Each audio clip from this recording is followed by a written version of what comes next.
All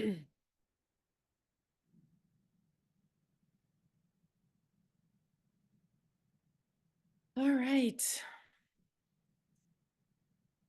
Welcome everybody to the first of our SSA Summer Series. Come on in, get yourself comfortable. This is a webinar style, so you are not on camera and we cannot hear you. So make sure you're someplace comfortable and we'll get started in a couple minutes. My coffee maker is making coffee.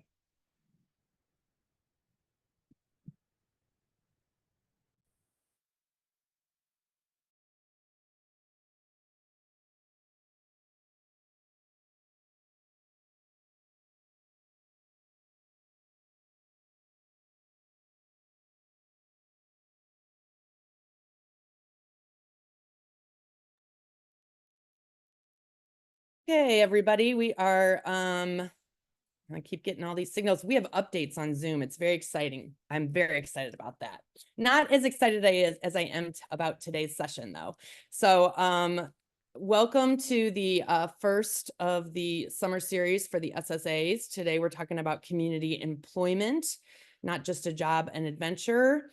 I'm super excited. We are setting a record here today on the most panelists ever on an OACB Zoom. So thank you, Ann and Keith Banner and Melissa for getting all these people that are going to come on. We're going to start with a PowerPoint and some great information. And then we're going to go into a panelist session where we get to kind of see how all this really works out there. We're going to try to go really fast past the slides because the presenters are incredible, so we can't wait to get to them. So it's going to be a quick shuffle, hopefully.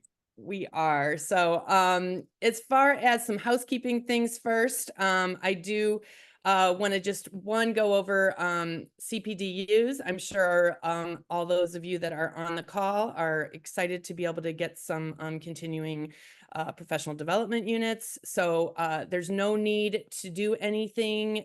You will receive an email from Member Connect a couple days after the training. So today is Tuesday. So hopefully by Thursday, you'll be receiving that. You'll complete an evaluation at that time. And then once the evaluation is complete, you'll be emailed a message to claim your CPDUs in Member Connect with a link. So we are happy to have you put things in the chat box. Hopefully I've set it up so that you can say hi to any of the presenters or to anybody that you want to. We do ask you, we also have Q&A open. And any specific questions regarding the topics that we're talking about, we want to go through there. So I'm going to go through this wonderful slide that Ann prepared for me, which is amazing. So to view the captions in Zoom, click on the show captions icon at the bottom, which is to the right. You can use Q&A for any questions you may have throughout the session. And if you should see other people's questions. And if you'd like to do that, you just give it a thumbs up, which will upvote it and make it more important. So we will make sure we get to those. If you just want to chat with people or make a comment about anybody, say hi to one of the panelists. We love that. And you can also just chat with the panelists if you wanted to send something more private. The PowerPoint will be provided in multiple ways and places. We will have the PowerPoint and the recording available on OACB's Member Connect. It will also be on Ohio Employment First website.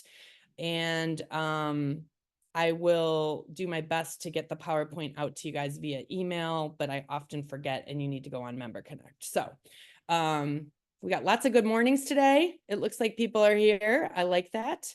And we have lots of great panelists. So I do want to kind of kick it off with Hagar Collier from the Rehab Program Specialist, Opportunities for Ohioans with Disabilities, Keith Banner, Project Lead, and Ann Tapia, Project Manager from Community Life Engagement Team at the Ohio Department of Disabilities. We also have Dustin Schwab from Works for Me, Project Manager, Opportunities for Ohioans with Disabilities, and Melissa Morelli, Community Life Engagement Project Manager and Works for Me at Ohio Department of Developmental Disabilities. So we got a lot of people, I am telling you. If you can keep them straight, you're doing better than me. And we have so many more that are actually behind stage right now. So I'm going to turn it over to Ann and Keith and everybody at this point, and I will be muting myself. Thanks. So much, Lisa. We're so glad to be here, kicking off the SSA Summer Series to talk about employment navigation. So want to just ground us with our objectives. Our hope is that you all walk away with a better understanding of system navigation between opportunities for Ohioans with disabilities and the Department of Developmental Disabilities employment service systems. We hope that you will grow resources and figuring out the right size services throughout the employment journey, and learn about some current initiatives available to people with disabilities that will support the employment goals. So the agenda is pretty simple. Like I said up top, we're going to walk through some slides that give you guys resources and insights around the Employment First Partnership. The training's available. We updated the joint guidance, and we'll walk through that. Then I'm going to take us through some employment services system navigation ideas, and we have a one-sheeter that we want to offer up to you too around that. Then we're going to walk through another one-sheeter called the Spectrum of Supports on the waiver side that kind of gives you a kind of a real good high-level juxtaposition of all the different day-related and other supports that can help people move forward. And then we're going to talk about Works for Me too, which is a great project that OOD and DODD are working on. And then examples in action means 12 really smart people that have volunteered their time to tell about their experiences doing all the stuff that we're walking people through, and hopefully some time for Q&A. I think Hagar's up. Yes. So we just wanted to give a brief history around the Employment First Administrative Rule. This is just expounding on that executive order that John K. Stiggs signed in 2012, which led to our Employment First Partnership. So just making sure that every person who is of a working age will have the opportunity to review their strengths, their interests, their abilities, and where they are on the path to employment, if that is something that they want to pursue, and to look at what else is available or what is needed for them to be successful in that endeavor if they choose to go that way. So, and this just outlines some guidelines on how often these things need to be completed for someone if they to review what they would like to do with their employment choices.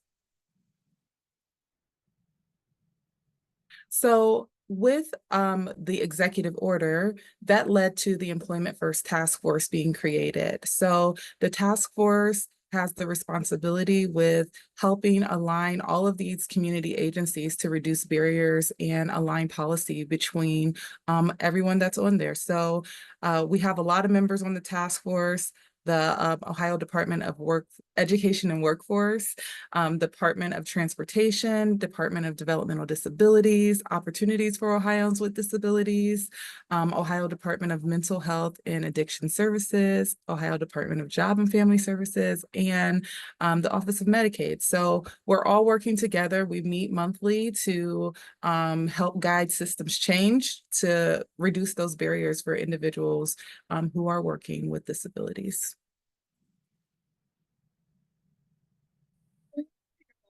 To just call attention to the language that we use. During this training, we'll use the words work and employment to mean competitive integrated employment.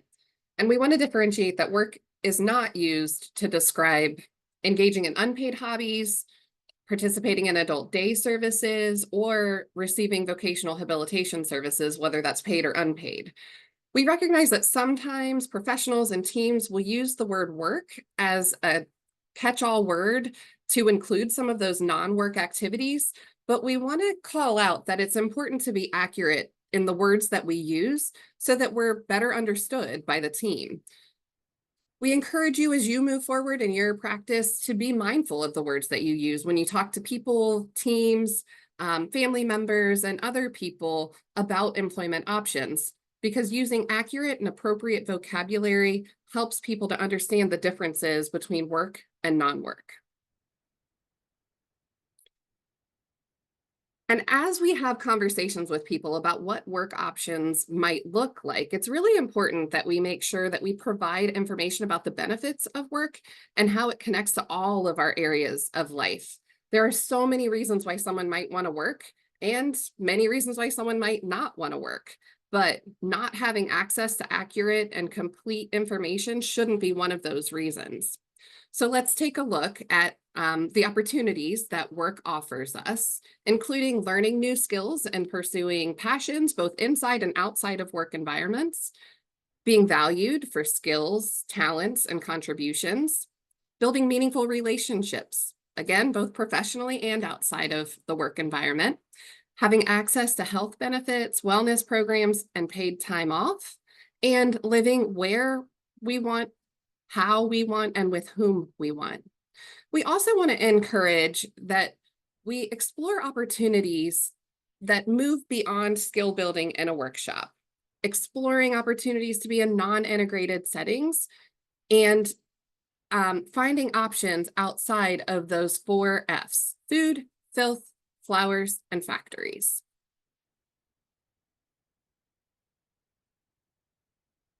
Melissa? Sorry, thank you, Anne. We want to level set and take a moment here and just define together what competitive integrated employment is. It's work, including self-employment, that is performed on a full-time or part-time basis that is a location where people with and without disabilities work. People with and without disabilities are paid the same wages at or above minimum wage. Everyone has the same opportunities for advancement, and people with and without disabilities receive the same benefits.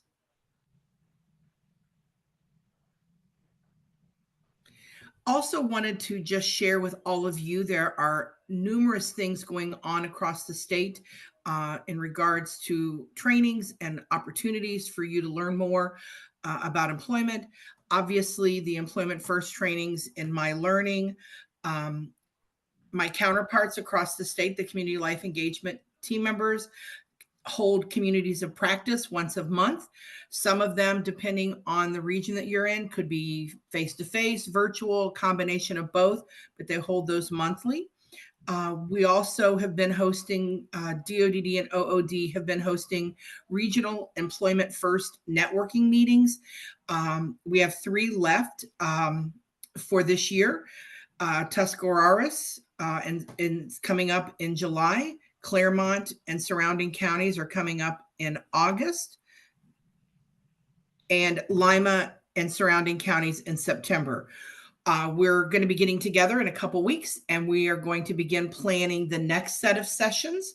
Right now, it is OOD team members and SSAs coming together, and our goal is to now, this next series, to bring providers into that collaboration to continue to build that network.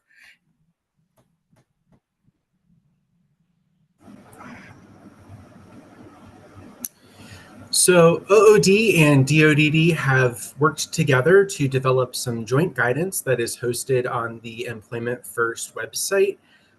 This helps teams and SSAs to work through when is an appropriate time to make a referral to OOD for a person. We just like to remind everyone that each person's situation is unique. And so to be person-centered and when making those decisions, to keep everyone's individual circumstances in mind, that these are just general guidelines and not necessarily the facts for every single situation. They also outline different services that can be taken advantage of between DODD Medicaid waiver services and OOD services at different points in a person's employment search. And so, as I mentioned, the joint guidance talks about when is a good time to refer someone to OOD. It'll outline the different places on the path to employment that might be considerations of when to refer someone to OOD. But if it's determined that a person is interested in looking for a job and needs employment supports to help them obtain employment, then the SSA and team members can refer them to OOD. Anyone can refer someone to OOD. It doesn't necessarily have to be the SSA. It could be the person themselves. It could be a provider that they work with. And then opportunities for Ohioans with disabilities can help someone understand the benefits, how a person's benefits might be impacted by working competitively. We can help someone explore job and career opportunities. receive some short-term job coaching to assist in overcoming employment barriers, or request reasonable accommodations, help people find good job matches and prepare for interviews, and then help people learn job tasks and develop supports for long-term success. Thanks, Dustin. So Dustin just kind of walked through that joint guidance and the OOD kind of referral. I'm going to talk a little bit about, for the next few slides, about when we can kind of look to the HCBS waiver employment services to kind of get things going. The way we look at the kind of differences between OOD and HCBS waiver on the DODD side is kind of integral to the way you're going to navigate and make things happen. So basically, a lot of times we think of OOD as a shorter term kind of situation. People who are kind of focused in on, they want to hit the pavement and they want to be a part of the workforce. They want to get a job. And that kind of shorter term, more fast paced kind of regimen kind of is about getting a job, landing it, and being successful in that area. So on the waiver side, there's a spectrum of supports to help people learn about work, to learn about their own kind of stamina and their own capabilities, and then also kind of there are parallel services to OOD too that we'll be talking about here in a lot. So the customized needs of the person might be able to be met through those HCBS waiver services, and basically using that kind of idea of shorter term hitting the pavement. Let's look at OOD, and then using the HCBS waiver services to kind of fill in gaps toward that kind of trajectory is what we're trying to get at.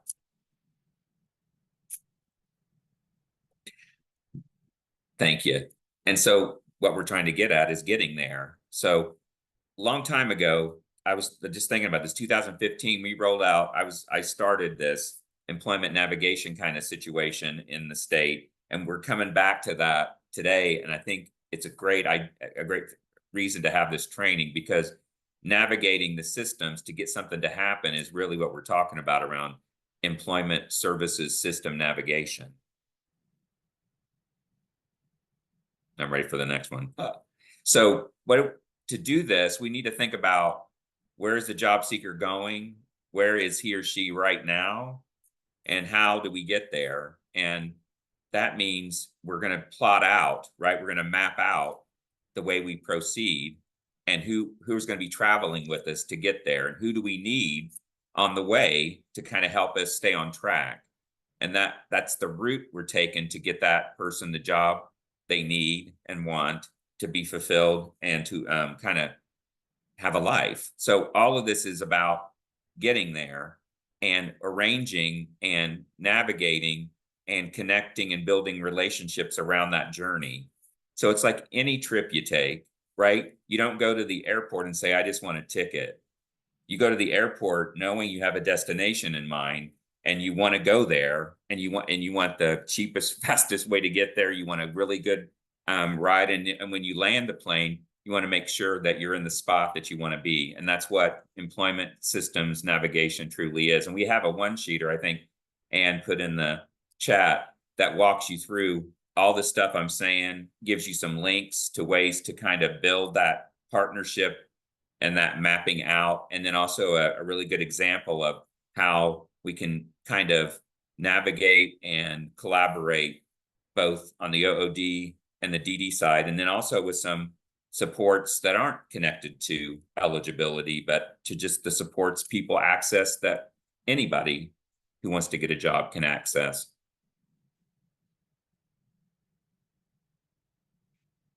And that brings us to kind of like on the DODD HCBS waiver side, which waiver services do we actually need to use to make things move forward in the way we want them to move forward on that mapping out situation?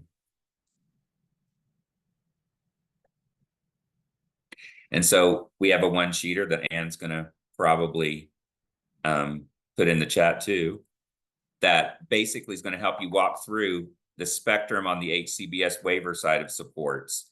I'm going to talk us through a couple of the side-by-sides here around adult day supports, and vocational habilitation. We wanted you to kind of have this spectrum to see that these services can be kind of sequenced or accessed to create forward movement. No matter what service during the day you have, the services are about locating interest, reaching out to the community and trying to find similar interest with other folks, exploring the world. That's kind of the ADS kind of situation. And that can lend itself to understanding the discovery of all kinds of interests that might lead into a job or into a career. And then of course there's vocational habilitation, which is the HCBS waiver Ohio pre-vocational service that helps people just kind of figure out generalized work skills needed and plotting out the needs and the mapping out toward getting a job in the community. Those two services can help people figure out where they fit in the world and also kind of develop relationships based on that.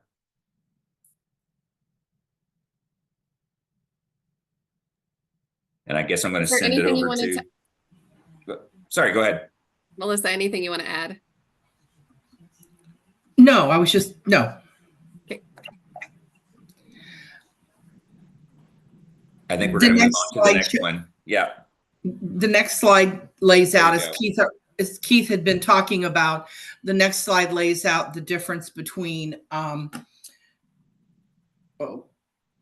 adult day support and vocational habilitation, where he clearly talked about adult day support, and then vocational habilitation is a pre-service that helps folks learn the skills needed to advance onto their path to employment.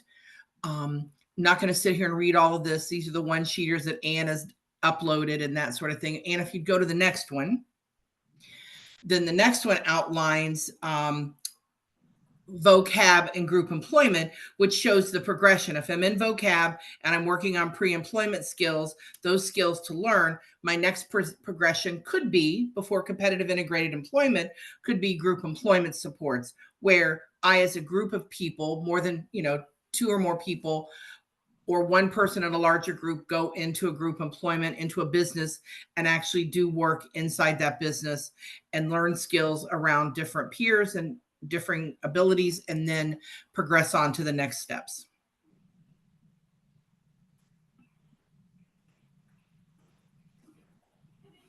As we move into career planning and individual employment support, career planning, just want to call out, is intended to help the person find competitive integrated employment or career advancement in a competitive integrated job. This is intended to be time limited and personalized.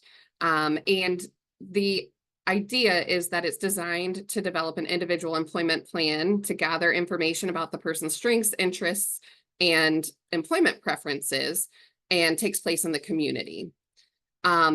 That directly then leads into job development, or it could be provided in conjunction with other services. We also want to call out that a component of this career discovery is also a philosophy for all of us to operate in. It's not just a service, and we really encourage everyone to stay curious and keep asking questions so that we continue to discover what might be possible for a person. Individual employment support is used for a person that is already employed. It does not help them to find a job, but rather it's customized, again, to support the person's interests, strengths, priorities in meeting their personal career goals. It's a one-on-one service, and it can also be provided on behalf of someone. So for example, it might be when developing coworker supports, natural supports, or meeting with a supervisor.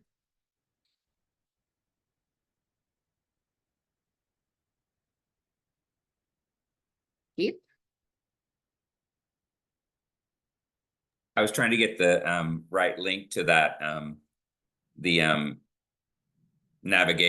navigation thing. So I think we have a wrong link for that one. So we need to get that fixed. But anyway, sorry, y'all. I wanted to walk us through real quick the outcome-based payment structure for job development and for individual employment supports that we're kind of adding into starting in July on the waiver side to increase the quality of both job development through career planning and job retention through the IES and individual employment support that Ann just walked us through. We have a lot of support around this. There's on the DODD page, there's a one-sheeter, lots of information, and also office hours that Medicaid admin is offering up to SSAs to walk through the logistics of this. But I just want to have this in your kind of minds around the reason that we're doing this is to increase the likelihood that people that you're supporting to get jobs will get the jobs they want, and also the providers will be rewarded when that happens. So as you can see, there's the payments that are supplemental to the already fee for service structure around job development. And then I think the next one, we didn't have IES on there. I think we forgot that slide. So but anyway, I'll put the link to the slide deck, or to the actual info sheet about the payment, outcome-based payments in the chat for you. Outcome-based payment for IES, gotcha. Yeah. Okay. So we want to talk about what the service support administrator's role is in this. SSAs are responsible for ensuring that the person has supports and opportunities to explore and learn about employment. So helping to clearly define what those outcomes can look like so that that path to employment is clearly outlined. We want to make sure that SSAs are providing a number of opportunities and informed choice, and explaining the benefits of working in competitive integrated employment. And that it's important that we promote and facilitate that informed choice and connecting people to other people that might assist them along that employment journey. I am going to, trigger happy, sorry. Okay, I am going to quickly talk about navigating the path to employment with our place on the path. The idea is that there should be ongoing conversations with each person to determine what the place on the path to employment looks like. There are 4 places, and most of us and the people that we support are going to move along this place on the path at different points in our lives. And you likely already have some ideas of where a person is, but as we continue to have conversation, we might discover that it changes. And so each situation, each exploration that a person is navigating through might mean that we're moving into a different place on the path. And ultimately, we want to continue to move forward on that place on the path. The next several slides are really helpful questions that can encourage a team to be really exploring deeply where a person is and how we might make movement on the place on the path. And so I'm going to just quickly slide through these and know that you can look at these questions later that can allow for you to have some really important conversations with people, no matter which place on the path they might be in.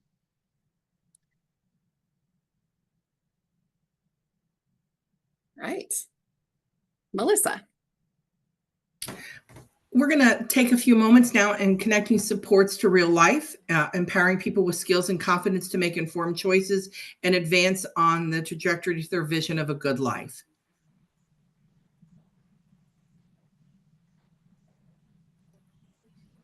One of the new initiatives that is happening as we speak is the Works For Me project. And that's what myself and Dustin Schwab is working on. Just a quick history. The Works For Me, if you're not familiar with it, is a grant that was awarded to Opportunities for Ohioans with Disabilities from RSA. And the intention of the grant is that to continue to work to build on the employment first by reaching people still in 14C facilities. And if you're not familiar with that term, it is folks that are providers or agencies that pay sub-minimum wage. They have to hold a 14C certificate from the Department of Labor to be able to pay sub-minimum wage, or those agencies or people are contemplating sub-minimum wage employment to explore competitive integrated employment. So those are the 2 parameters around the Works For Me project, is folks who are in a 14C facility or those folks who are contemplating going to a center that pays sub-minimum wage. The intention of Works for Me is offers a focused person-centered planning and enhanced wraparound services. Sorry.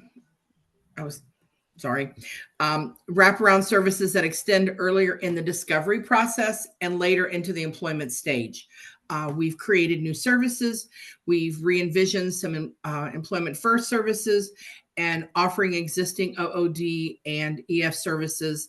And there is each provider that joins with us on the Works for Me journey, helping their folks transition into competitive integrated employment. There are local steering committees that are established that include county board members from the SSA team to the provider agency to the local OOD team, Dustin, myself, and the local steering committees are kind of guiding their journey for their agency and the people that they serve. And from those, we thought we had everything solved, and then the steering committees bring up different ideas. So we're continually making adjustments as we go with the Works for Me journey.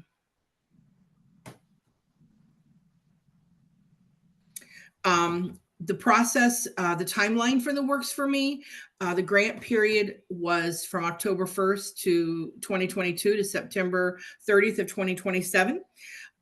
Year one, we spent the time collecting baseline data and designing it. We are obviously in year two.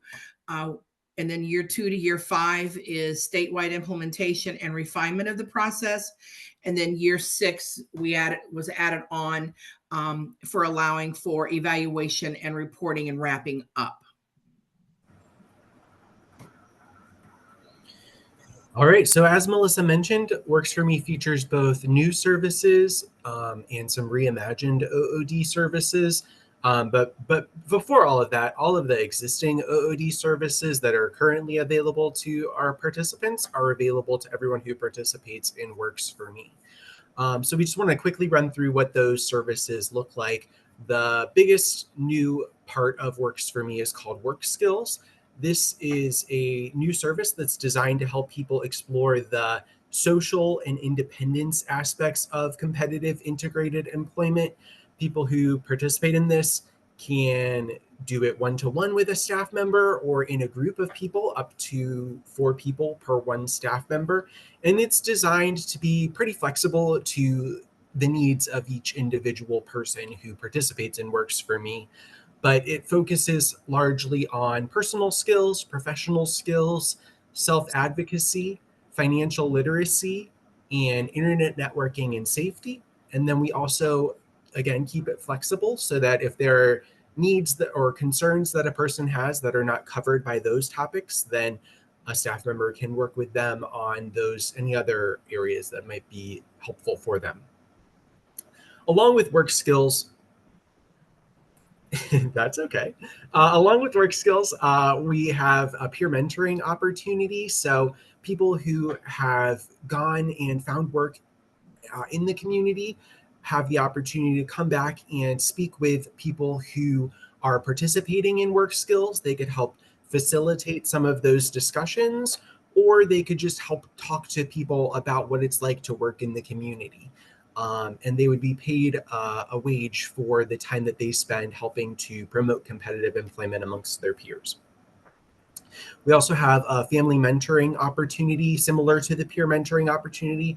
If someone's family is concerned about them working competitively, then we can have a family member of someone who has found competitive employment speak to families who have those concerns and kind of give them advice and guidance and suggestions about what worked for the person that they support, that they love and care for.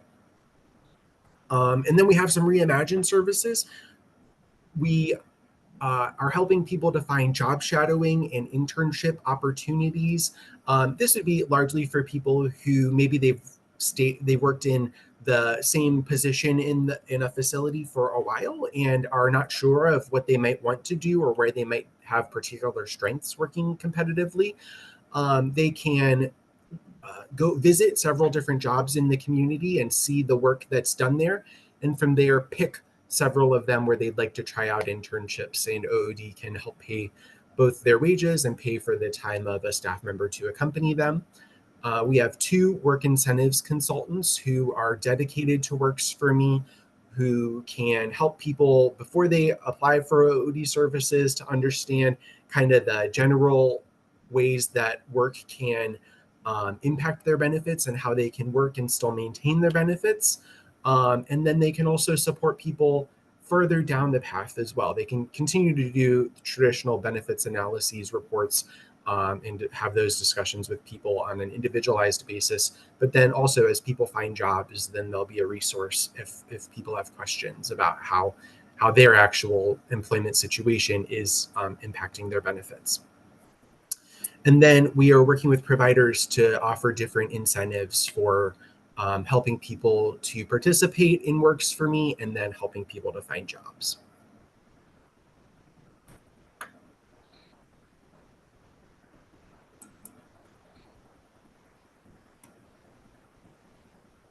Click all my buttons here. We now want to move into some examples in action. We feel like this is most important if we can show what it looks like in real life. So we're going to start this off by playing a video. Bear with me as I transition to introduce you to Darius.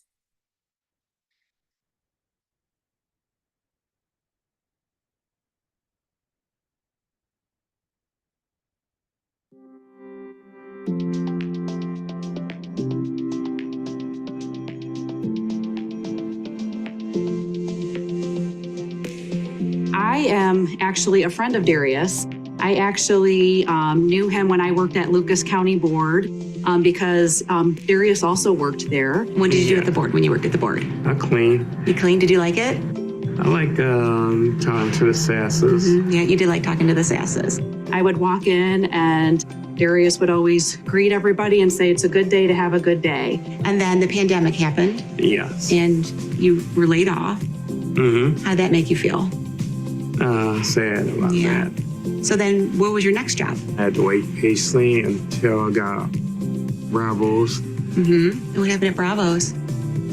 It didn't last that long. We had not that many customers come in, and they had to change hours and stuff like that, shorten hours. They closed. Mariana let me know the last day. Mm-hmm. I said, that's sad. Yeah. How did that make you feel? Sad. Yeah. Yeah. Darius had messaged me just as a friend when he lost his job at Bravo and had shared, I've got people helping me, but I really, really want to get another job. And so I asked Darius, can we get your team together? And his team really did wrap around him, which was wonderful. Your employment navigator at the Lucas County Board, she sent the referral to OOD, and that's how we got to know each other. And you explained that one of your main things was that you wanted to be independent and you wanted to be able to walk to wherever you got a job, right? Do you remember that? Yes. Yep. And so we talked about that. We kind of came up with some priorities, the things that you liked about your previous jobs, the things you didn't like, and OOD kind of brought that specialized expertise to kind of help you figure out what types of jobs might be a good fit for you and how we were going to help you. Yeah. Darius never stopped communicating what was important to him. He really shared with his team that work was very important to him, and even though there was some challenges that came up, that he really did want to find another job and was able to talk to his team and have them support him in getting there.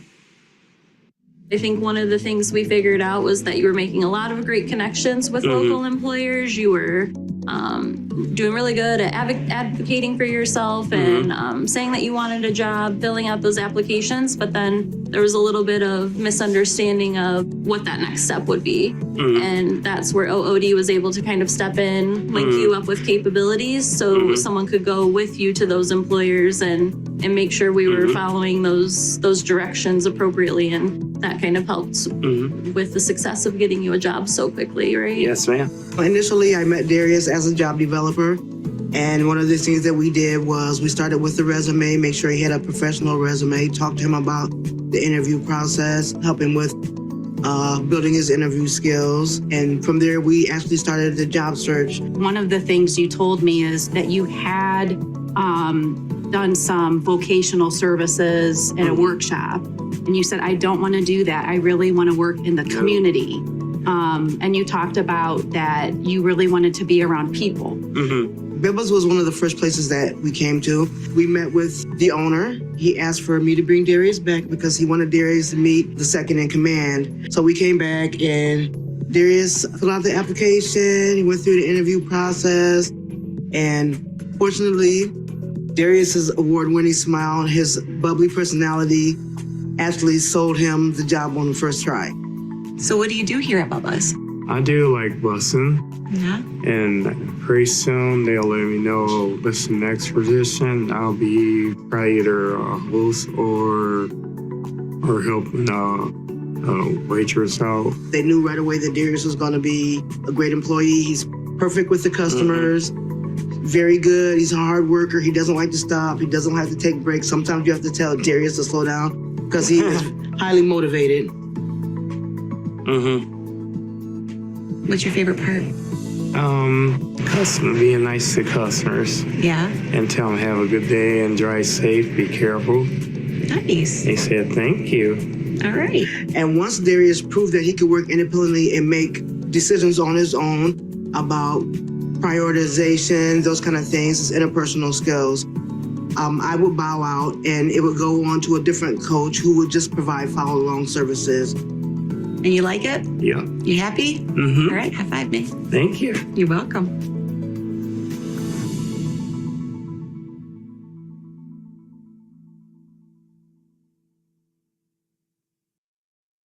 That was great.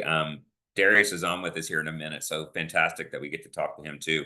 That video takes you to basically what everything I was saying about employment navigation. It just shows you the people you pull together to land the plane, and he landed his plane. Darius did it at that great restaurant. So now we're at the part where I think all of this kind of comes together for all of us, and you can see we have quite a few people on.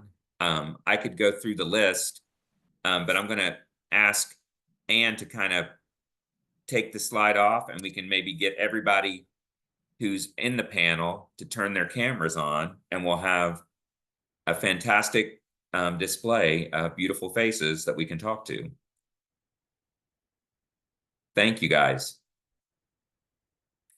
Give it a chance to get everybody in. I'm seeing Gregory Harrison. I'm seeing Darius Cunningham. Fantastic.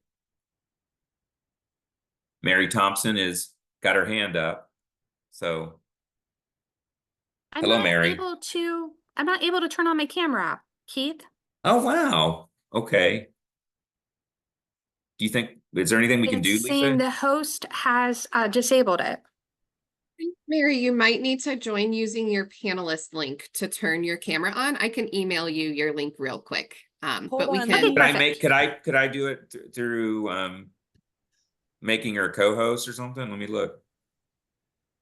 Mary, I did turn your camera off, but you came in as a panelist and now you're, hold on, wait a minute. We've got it. I've got it. Okay, cool. Okay.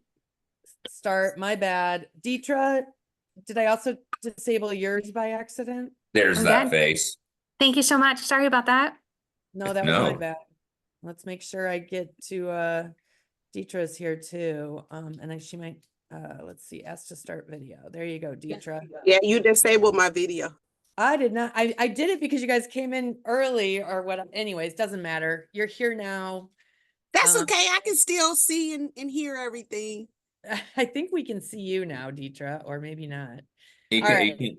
if you try to turn on your camera, Deetra, there you are. Fantastic.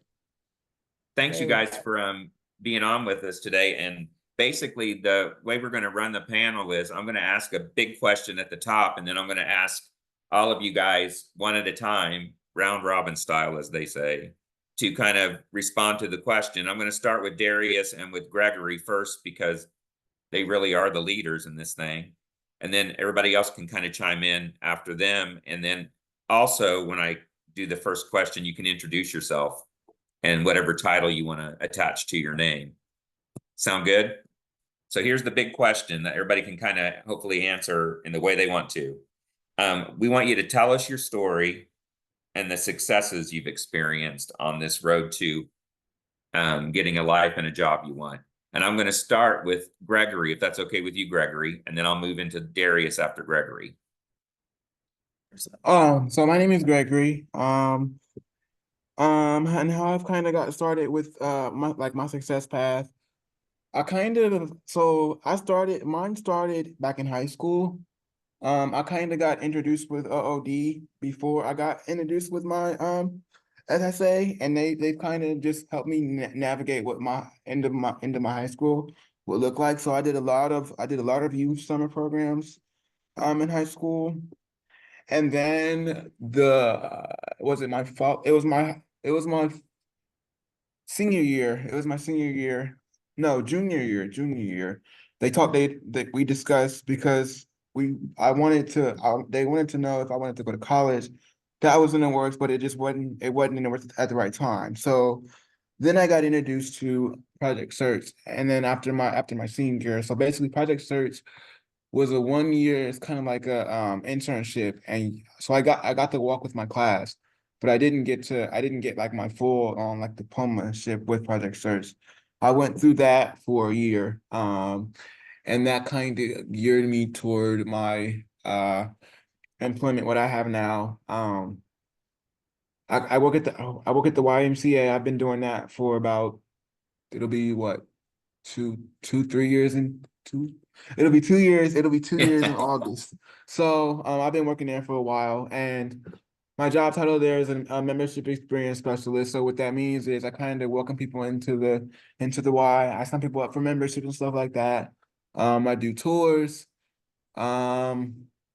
I interact with people, which I like doing a lot. I'm very much a people person, social butterfly, all that good stuff.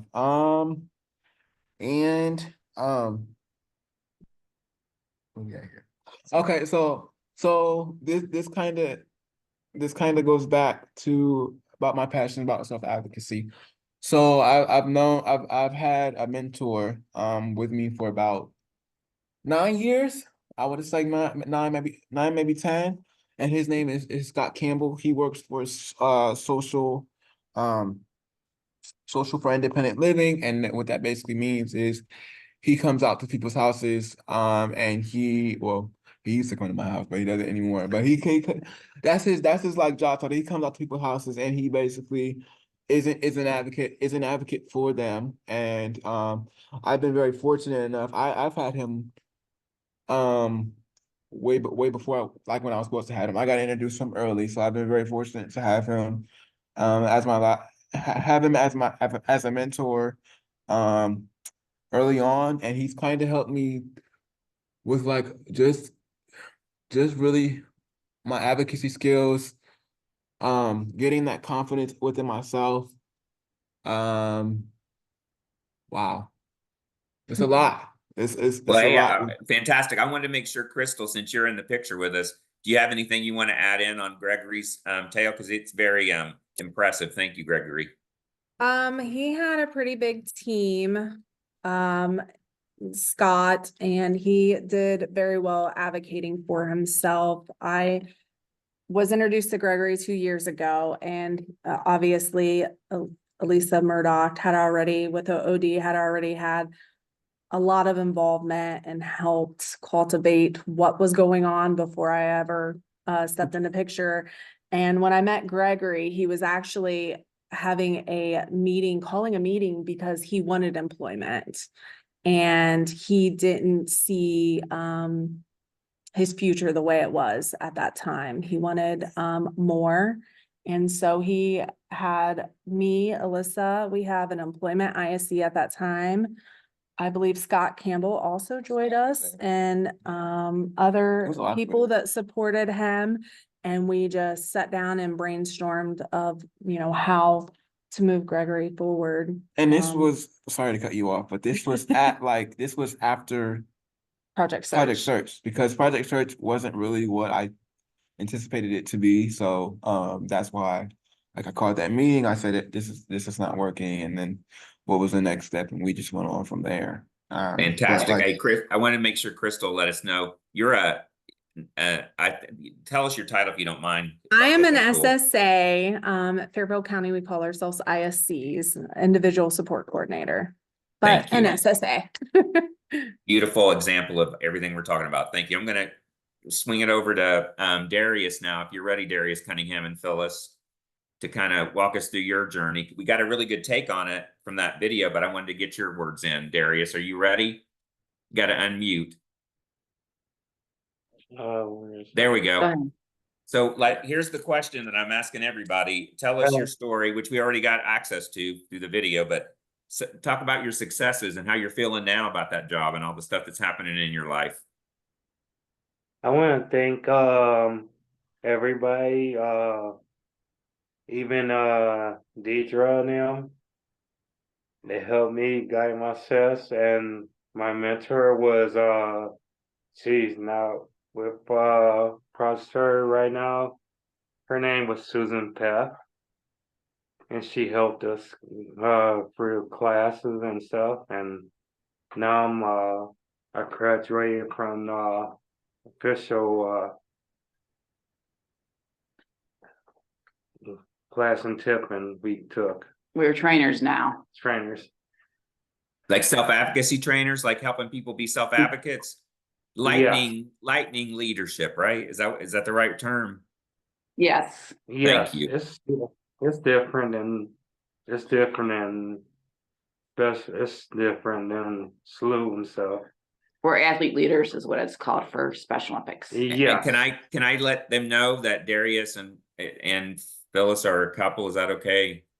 Oh yes, that's fine. Yeah. I want to make sure you guys knew that part. That's so cool. do you want to talk a little bit about the job you're doing now and what's up with your work life, Darius? Yeah. My job, I missed my one job named Travis. He left. He had a new job, but we got a new boss named Michael. But he said when there's an opening, he'll let me know, or Brandon, to be a host that helps people walk to tables and the customers are happy. Fantastic. Hey, I'm going to bring in some people that helped you, if that's okay. Yeah, Phyllis sure. and Darius. Can I start with Deidre? Like, do you want to chime in? And then I'll, Yeah, go anybody else that wants to chime in on Darius' side, please unmute and we can just have a nice discussion in front of Darius about how great he is. Wow, I didn't know I would be speaking today. I am so excited for Darius. Darius was passionate about staying busy during the time he wasn't working. So he actually took on a volunteer job working at a family homeless shelter. And Darius was there faithfully. He loved doing the job. He loved helping out, and he was really passionate about staying busy and not just sitting around while he was waiting for a job. In addition to that, Darius and Phyllis just became statewide trainers for Project STIR. So they completed their train the trainer in Tiffin this past April. So they are now qualified to be statewide trainers in advocacy and just doing a phenomenal job and moving forward. And I'm just so proud of it. Thank you. I got Shannon and Krishana too. I wanted to reach out just to get your take on how things are going. And Sarah's unmuted too. And Keith, I just wanted to share, it's pretty cool because Darius has so many people here. So Deidre supports him in the role from self-advocacy, which I think is a big part of his story. He also has his employment navigator on. He has his SSA. He has his OOD counselor who supported him at the time. And I think what's really cool, and if you guys want to talk about this, is how you guys all really came together as a team and really supported him, because this was actually, we've got this cool video, but I think this process took a couple years. So, I mean, it was really a story of everybody coming together and helping Darius find his voice and how employment was a part of it. And I'll go ahead and be quiet now and let you guys add to that. Just a piggyback off of Deidre, I believe him being an advocate for himself is what basically motivated him to this point today. So as his employment navigator, he was always motivated and driven before he was linked up to OOD. He took initiative to access friends to help him with his applications. And he would even ask me to help him as well. So I would just support him throughout the process. But one thing I wanted to share, the last interview he went to several interviews on his own. He wanted to go on his own. He would arrive promptly on time. He would be dressed appropriately. And then the last one, which was Chick-fil-A, he was able to complete the application independently. I was very impressed that he didn't need any assistance. So I just wanted to share that. Hats off to him. Hey, Shannon, did you have anything? And let us know your title too, if you don't mind, where you're from. I am Darius and Phyllis's SSA County, and I started a couple years ago, and I would always hear Darius's name. Or if someone heard that, oh, you have Darius? Yeah, he used to work here. And so that's how I kind of first heard about Darius, was just by being in the office. And then I found out that, as it was mentioned in the video, that he worked at the board. And at the time when I started, he wasn't working there anymore. And he would always ask me about coming back, and if he could come back to the board to work, because he really loved it there, and everybody loved him too. And you can just tell by Darius's charming personality, you know, he's just a fun person to be around. And you know, if you're having a stressful day and then you talk to Darius for whatever reason, it always turns you around. You always feel he brings you up. So he's in a great role, I feel, in his community job because of having the interaction, you know, with the public, because he's just so positive. So. Thank you. I think anybody else that wants to chime in about the journey you guys took with Darius, please unmute and let us know who you are and then move into it. Thank you, Lori. I'm Lori Baylog. I'm the Community Inclusion and Employment Manager for Lucas County. I oversee a couple of departments here, but one thing I want to say about Darius is his journey's not over. So he's continuing to move on. As you can see, he wants to do other things at where he's working, but he also, I know Deetra's been working with him closely as well. He wants to be a public speaker. He wants to move into other realms of advocacy. So his story's not over. I mean, I think this is just a chapter of his life. Like we all have chapters in our lives, and he's going to go on to other things, and he's going to do other things, and he's going to do things that are going to impress people. And there's going to be some hiccups on the way, like we all do. But we're here to support him and make, you know, sure that he can be successful, and how that looks is a different path for all of us. So that's all I wanted to say. That's a beautiful reminder that just because somebody gets a job doesn't mean the story's over, and the team doesn't need to be together to support the way to move forward after that. Thank you. Anybody else around Darius's tale from your neck of the woods? I think Jenny might have something she wanted to add. Hi, I'm Jenny Attilo, employment navigation coordinator. And truthfully, I am just here to support our ENs and kind of help give them guidance on how to support their individuals. So Krishan has done a great job with Darius, and I really don't have anything further for her, but yeah, that's all I got. All good. I'm going to go in. I'm going to move to Mary Thompson now. Can I just say one more thing before you move off Please Darius? do, Deetra. Darius is going to be speaking publicly this Saturday at the Toledo Museum of Art, and he's a part of a storytelling series, and that's open to the community public. So if anybody's available this Saturday, come on down to the Toledo Museum of Art, the Glass Salon, and hear Darius along with some other advocates tell their story of advocacy. Well, thank you very much. Thanks for the shout out. So, Mary, I'm going to move on to you with the same question. I want you to tell us your story and your experience around this idea of helping people move forward toward the jobs they want to have, and let us know who you are and what your title is, and then let us know what your thoughts are. Yeah, absolutely. So my name's Mary. I'm with the Fuse Network, a provider agency, and I'm sharing on behalf of Chuck. Chuck can't be here today because he is at work earning his paycheck. And so I have the honor of sharing Chuck's story. If you see Sylvia on the panel, she's his service coordinator from the Licking County Board. And so I'm sharing the story, but really had a very small role.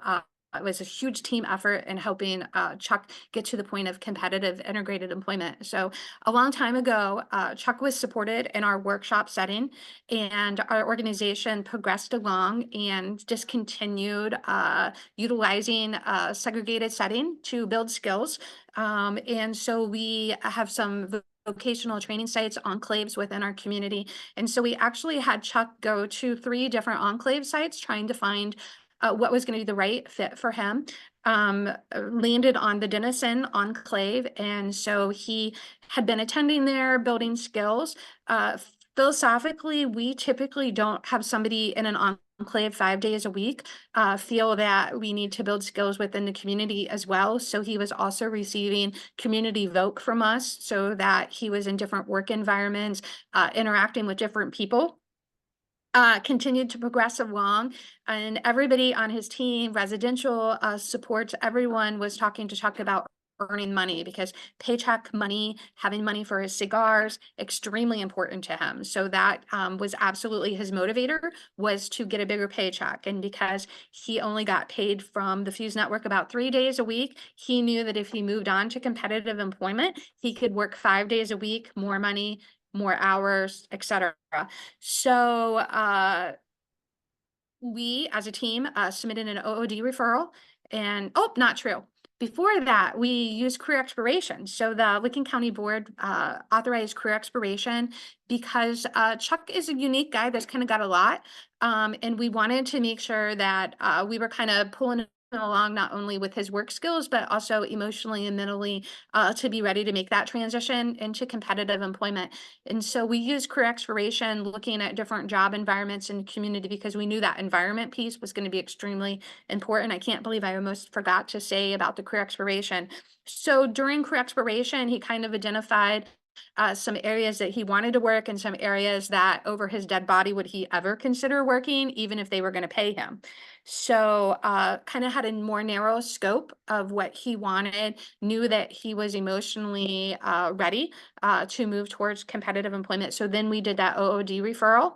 And so the magic happened, and the team helped him get a job doing assembly packaging work, which is right up his alley. And he's really happy that he gets paid 5 days a week. Happy. Yeah. Man, that was great, because you did the whole thing, Mary Thompson. Yeah, yeah, it was. He's a great. I know, like that example. was He's like literally everything I been tried to looking say for about a awkwardly month. in my slide, you put into life. Thank you, because it's career exploration is a career planning service that hopefully you guys know about out there in SSA land that would really be helpful sometimes. Hey, Sylvia, do you have anything you want to add to what Mary let us know about? I absolutely agree, but I have to say that Mary and the Fuse were the big part of Chuck's success, because they hung in there with him. Like Mary said, he's a very unique individual, and he had some, challenging issues facing early on, but the Fuse and, Mary's crew really stuck with him. They really figured out what Chuck was all about and what Chuck really liked and not liked, and they really try to work with that, with his strengths and his unique routines that he has and way of communication, and all those different supports that they were able to serve him with were just awesome. And it was all in one place. The continuity of the services that he got there really helped also. And that constant feedback of, you can do this, you're going to be able to really get there, has made Chuck's life, quality of life 100% better. He's not only grown in regards to, being competitive employed, but he's now living with a couple of individuals. I mean, his whole life really changed over the time that they were involved. And he's happy. I mean, having a job and feeling, being a part of the community and, you know, being a taxpayer, you know, paying back and all that is really made a big difference in his life. So thank you very much, Mary. Thank you for being on it. I want to make sure before I move into the second question, did everybody get a chance to unmute and say what they wanted to say on that first one? Am I missing anything from that one?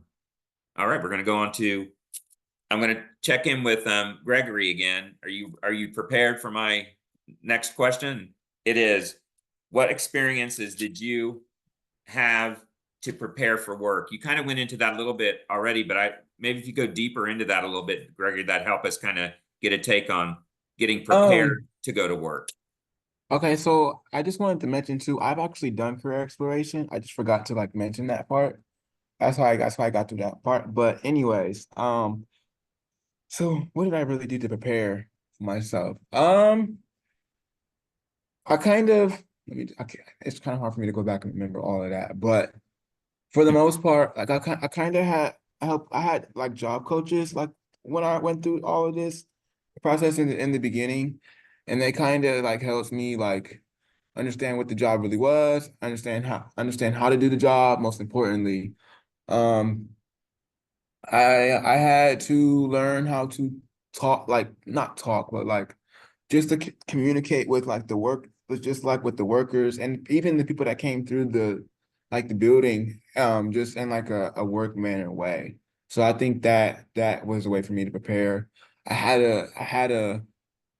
think I had an agenda when I first started there about all the information that I had to prepare for it and with. And Elisa and Crystal, my whole team was huge in that regard. Like when I first started there, it's been a while since I like really went through that stuff, but like I still have it at my house, sitting at my desk. I still know exactly where it is, like what it looks like and stuff like that. And like so much has like the prices have went up, the prices are different. Just the schedule is way off. So I can't even look at that anymore. And it's just all of those little things that help like prepare. Kind of go back to Project Search a little bit too, because I didn't really have those type of skills, even though like Project Search really wasn't what I, thought it was going to be or wanted it to be, I should say, most importantly. I kind of feel like Project Search really helped me prepare myself for like the job aspect, and Lisa can chime in with that as well. Yeah. Lisa, it looks like you're unmuted. Yep, please bring it in. Thank you. Absolutely. So I'm Lisa Murdoch. I'm Gregory's OOD counselor. I've been working with Gregory since like 2016. Wow. He's really gone through like the whole gamut of services from summer youth, exploration, summer youth work experience, pre-ETs, job development, project search. We've really kind of hit everything to help him be ready for work.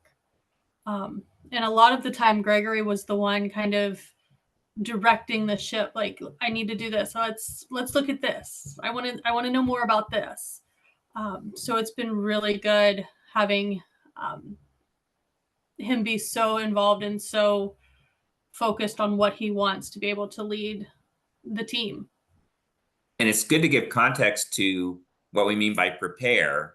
Like you prepare at different stages of your life for work. And so Gregory might be a good example of all those different ways, all those services we kind of talk about, but you lived them, Gregory, and you kind of used them, to Alyssa's point, to, make the next decision. Because a lot of the stuff about the services that OOD offers, especially to youth, is about informed choice, about learning about what work is. And that's the preparation you kind of need, especially if you've never been into the workforce. So I think that really kind of helps people understand that there are reasons to access those services, not just to get a job, but to get an understanding of what it means to have a job and to have some experience, so that when you do go out into the workforce, you can make a decision on what you really want to do, because you know that you're capable of it, or that you like it, or that you don't like it. So all that goes into, again, that navigating forward.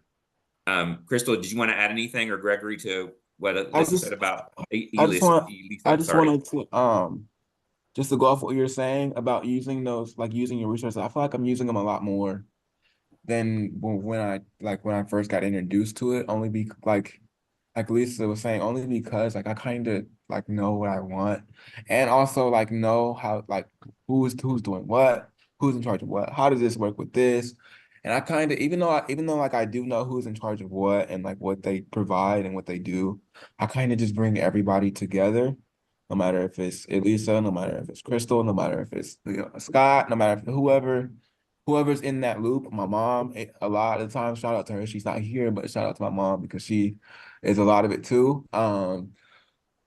It's just I've went through every experience that that has been offered to me, and I've used it as a leverage of not only just going through the experience, but also just trying to figure out how can I use that experience to be better at the next one, and then so forth. So I just wanted to add on to what you were saying. Wow, that was beautiful, because that's really the point of all this stuff, is exactly what you said, Gregory. So thank you. All the work that we're trying to do about planning and providing those services is for you guys to use it to get to the next step. I'm going to go to, go please. Sorry. Yeah. I just wanted to say that Gregory's, he has steered the ship, and even though there's been many challenges, whenever there's been a challenge, he's pulled everybody together and brainstormed into like how to make the best decision that would support the outcome he wanted. Even more so that he is actually, the YMCA isn't the end all for him. He actually is. You want to share where you're going, what you're doing now? I'm actually getting geared to like I enjoy like self-advocacy. I enjoy being my own advocate, and I enjoy just wanting to help other people with that advocacy route. So like for me now, as a proclaim to going back to what I said before about using the resources a lot more, I'm actually in college right now. So I'm actually going to Columbus State, and I'm actually studying a degree in social work. And just that passion goes back to all the experiences that I've been through, all of the opportunities that I've gotten to be a part of and help out with. Scott is a big influencer on that as well. I've gotten to do a lot of interventions with him. I've gotten to do a lot of just like see what his job is actually like. And I think the most important part for me, as far as like being a social worker and like wanting to help other people, I kind of know what it's like being on both sides of social work. So I kind of know what it's like to be on the side of actually getting the help with social work, and I'm kind of navigating now to where it's like wanting to help other people. And I think that is the most important part for me, and what it pertains to.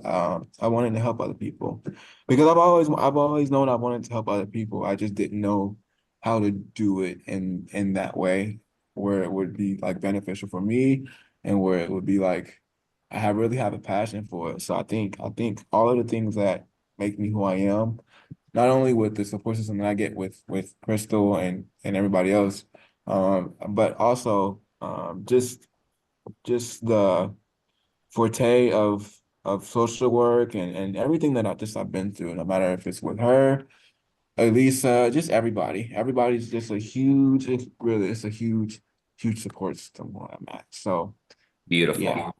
Thank you. I'm going to move to Darius and Phyllis now. I'm seeing their cat in the background too. Good looking cat, you guys. So like, sorry. No, we love it.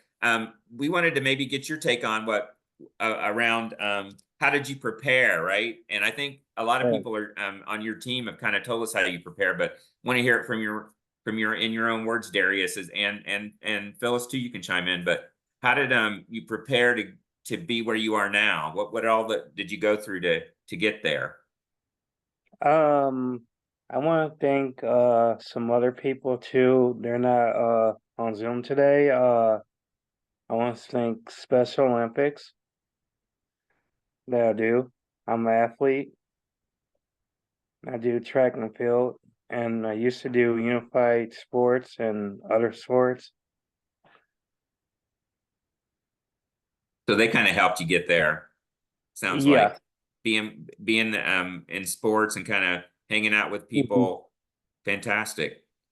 Does anybody else on Darius's team want to talk about this preparing for work thing? Hey Darius, so when you got let go of Bravos, what happened? Like, did you know what was happening? Tell your story about when you got let go with Bravos. What did that look like?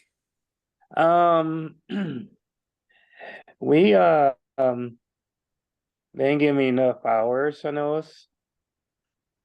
Were you told that they were closing? Yes. Mariana told me. When did they tell you? A few weeks, a few days? Did you show up for work one day and it was closed? It was before it happened. It was actually the day they were going to shut down. Yeah. Oh, wow. We got a call. Yeah. I was home with them, like, oh no. So you went ahead and you started applying for jobs all by yourself, right? Yes. Right. And how was that process for you? Was it easy? Was it hard? It was easy. It was easy. But did you get any leads and get work? Not to any jobs, but in one place, you know how we had the job fair, Lori? Yeah.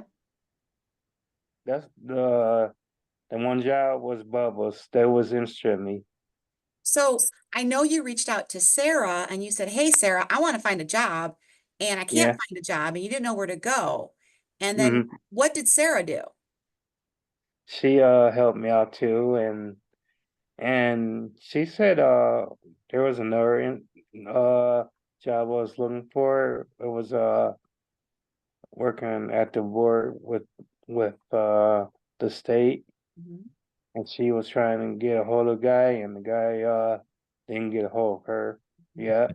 So you had a meeting with an employment navigator. We had OOD, I think, involved. We had our coordinator for Special Olympics. We had, I don't know if Dietra was there or Shannon was there, but I know there was a big group of people that met at a coffee shop. And you guys talked about what? What's available that's open. Right. I said, thank you. And then Krishana came on board. And how did Krishana help you? Your employment navigator. Oh, she helped me with let's see which job is open. And then Miss Megan from OOD, how did she help you? She know me and through the board where she used to work at. And I said, okay, thank you. And it all just came together? Yep. And I just wanted to add too that even before Darius got back to work, he realized that he was having limitations in the area of needing more support with his transportation. And that was something that he advocated to me and let me know.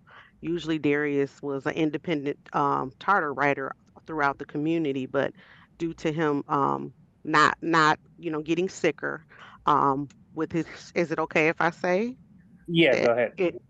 His seizures, he realized that charter was no longer the best situation for him for transportation, because as a result of him having seizures, it would result in him being hospitalized. That's how severe they were. So he advocated to me to let me know that he wanted to get on TARPs because Tartar was just getting too hard for him.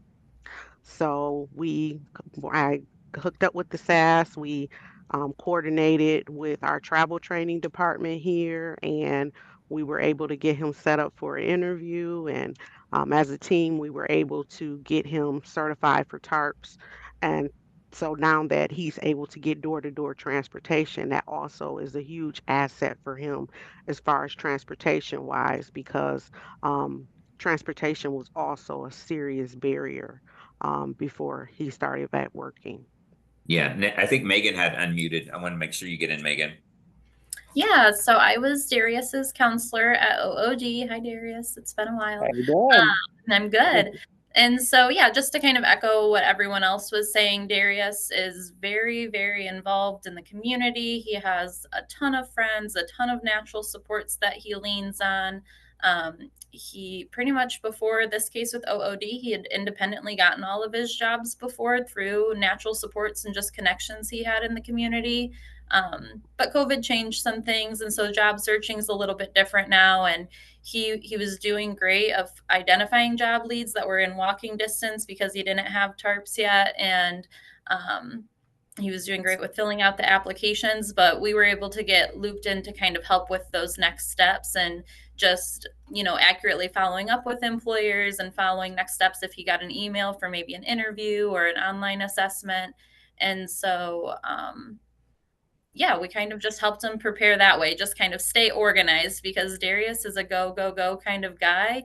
He had a lot of ideas. He had things he wanted to do that were paid opportunities, but some of them also align more with volunteer opportunities or different paid opportunities that just maybe wouldn't be consistent, like those lectures, I guess you might call them, with that state representative. Those would be more inconsistent opportunities, and we really wanted to find something for him where he would know he'd have some consistent income so he could plan a little bit better and be more independent. So we were able to just kind of, as a team between Darius, his natural supports, Lucas County Board, DODD, we all kind of set a role and identified which goals we could help with, and then we kind of just coordinated with him from there. So are you guys sensing a theme to all this? Because thank you, Megan. You kind of just broke it out again. It's that idea you pull together everybody and every kind of resource, listening to the person that you're trying to support, and then you kind of have a meeting that's a meeting with a purpose, which is to, what can we all do to get this going? And what else do we need to do once we get it going to get there? So thank you. I think we're coming up on 20 after. I want to get to the question that Ann's going to ask, and you guys have been great. And I think, Ann, we may want to start with Mary Thompson on this next question. Thank you. Yes. Thank you so much for all your information. This has been great. So I want to have us talk about, how did each of these teams determine what services to map out, how they would be provided, and if you can include in that how you communicated to each other. So Mary and Sylvia, if you want to start off that piece of the conversation. Maybe if you unmute. Looking for the unmute, Mary. All right, There we I don't go. think Sylvia is unmuting. Are you, Sylvia? Give me a thumbs up if you want to go first.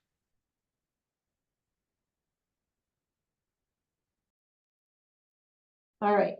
Well, I have a long history with Chuck, and for the longest time, really, he did the typical sheltered workshop, and the thought of him ever being in the, having a competitive job wasn't even thought of for the longest time. I think it really came about when the Fuse did step in and started doing services with him. And from there, it was just a kind of a natural progression over the years. There were a lot of, emails, calls, discussion in regards to, his outcome, his progress in regards to services. And it just kind of went a natural course, I think. They tried things out. We found out it wasn't not so good, so they told us what was going on, so we decided to go a little bit of a different direction. And I have to say that communication part was probably the biggest thing that really worked well for Chuck to get him to go through all the different services successfully. It was very open and honest, and everybody was able to give their opinion and information, and we took it from there. There was no headbutting on anything. We were actually very fortunate. His team really worked well together, including his home. I mean, they were right as the support of, okay, what do we need to do in order for him to be ready for this? From make sure we have the transportation to, yes, we will have the money for steel-toed boots, and we will get right on it. I mean, there were just so many little bits and pieces and parts, and that communication brought it all together. So. Thank you so much. Mary, anything you want to add? Yeah, briefly? I mean, Sylvia really nailed it with just the collaborativeness of his team, tremendously made the difference. And so that familiarity of experiences, really thinking out how we needed to plan the experiences was absolutely essential for Chuck to be successful and for us to not misstep. Because I think there's some people who could have an experience and not have a lot of success and like recover and just go on. For Chuck, we knew that it was really important to step slowly and step conscientiously so that we didn't misstep to a point where it would disrupt his success in his home or just disrupt him in any way. When we started thinking about like the employment piece, we said, how can we use the same transportation driver? How can we use a job coach that supported him in voc services so he wouldn't be introduced to a new person because we knew he was going to meet new people at the job site. So a lot of conversation amongst the team about how can we make sure that he gets home in time so he can sit on his back porch and smoke his cigar, and we don't disrupt that with job development.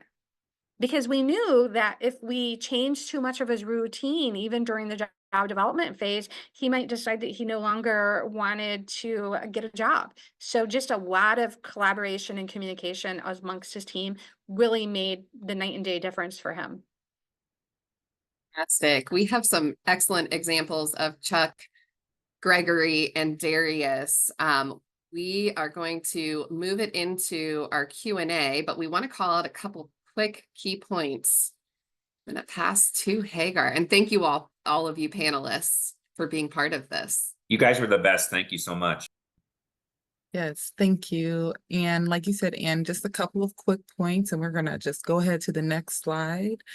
As you have seen from the examples that we're showing, we really want to try to really utilize that team approach when we are working with the individuals that we are working with. So bringing in those providers, bringing in family, friends, the SSA, the VR counselor, any employment professionals, educators that are involved, making sure that everybody is at the table so that we can continue those conversations and that the individuals that we are working with can receive the supports that they need.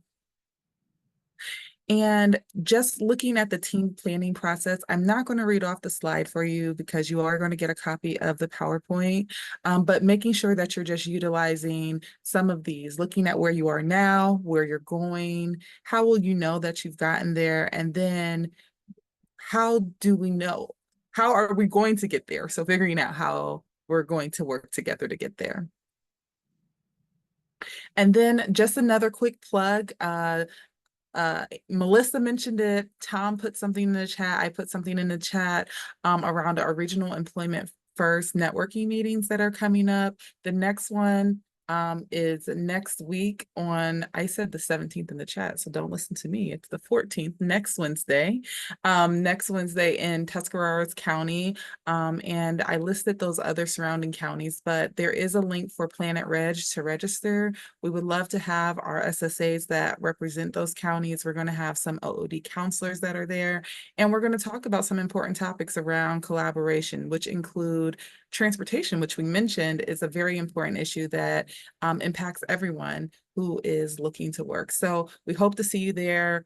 Claremont County is next month on August 14th, and we hope to see anyone in that Cincinnati area, surrounding counties. We would love to see it. So thank you very much, and we're going to move into questions. Man, Hagar, you did incredible. Thank you for getting through that quickly. We have 3 questions in the chat, or not in the chat, in the Q&A box that we can get to real quick. And then if you have any other questions, what do we got, like 2 minutes, Lisa? Oh my God. I don't think any other questions. We're going to reach out to the presenters, I just want to make sure that everybody knows that the panel really gave everything that we needed. I don't know if we needed a lot of those slides so again, thank you guys for all your experiences kind of detailing what we were trying to get at. So here's a question from Susan. Is there a time limit with vocab, basically, and vocational habilitation? And there should be, is the answer to that. And we need to look at vocational habilitation as a service and not a job, to Anne's point up top. Mary has her hand raised. Did you want to answer it too? Yeah, so we don't have a hard fast rule, but we really expect people to be progressing on through our services. And so our Fuse Network's kind of rule of thumb is that when somebody goes to an enclave site, ideally within 6 months, we're doing career exploration or we're doing an OOD referral, just kind of depending upon where they're at in their path to employment. You know, we all kind of get there in different ways and different timelines. Sometimes people need career exploration or other experiences for a more extended period of time, but we're really expecting people to move through. And one of the things that we tell people is, I really need your seat for somebody else. And so I need you to build these skills and move on, because there's other people that need this experience. Thank you. And Katie had a question around situational observation and assessment under the career planning portfolio of services in the HCBS waiver. Almost out of breath. So basically, that's kind of like a community-based assessment. Not a lot of them are utilized, but under the waiver. So the individual is paid through the business that hosts the situational observation and assessment. That's the structure for it. If you have other questions around that service, reach out to us, but that's basically it. And I don't think we have any other questions, and we're at 11:30, Lisa Combs. Yay. We made it. Yeah, we did make it. I just want to do a quick, and I know you've got the employment first at dodd.ohio.gov with questions. Can I steal the screen share just for purposes of I just want to let people know the other sessions that are upcoming in the SSA Summer Series. First of all the presenters, I loved it when you guys did this. I love that. So thank you to all the panelists and everybody. I know everybody in the crowd really enjoyed Chuck, Darius, and Gregory's stories. So thank you so much. Just a reminder to everybody that's still on the call that we have 4 sessions. There was one fee to jump into any and all of the 4 sessions. The next one will be next week on July 16th from 2 to 3:30. And that one is about exploring a new resource for dementia in adults with IDD. We'll have somebody from the Gerontological Society of America doing that. And then the following one is about promoting supported decision-making throughout the lifespan. And then on July 30th, O'Calley is going to be presenting assessment versus assessing. So please tell your friends to be sure to sign up and come back for all of the things. So I'm going to stop sharing. A reminder real quick, CPDU emails will go out. You know what, to be honest, I'm not absolutely 100% positive how they're doing the CPDUs since it's 4 sessions. I'm thinking it's the same as usual, which will be in a couple days. If it's not, don't panic. You can always email me. I'm sure by the end of all 4 sessions, they will all the check-ins will be done, but I think it's probably the same. So anyways, thank you, Ann. Thank you, Keith. Thank you, entire panel, everybody. Lucas County, we got Fairfield County, we got, who am I missing? Licking County, Licking right? County, yeah. All right. Thanks for amazing stuff, and we will see everybody next week, hopefully. Remember, it's a new time, and we'll see you later. All right. Bye, y'all. Thank you so much for Bye, being on. everybody.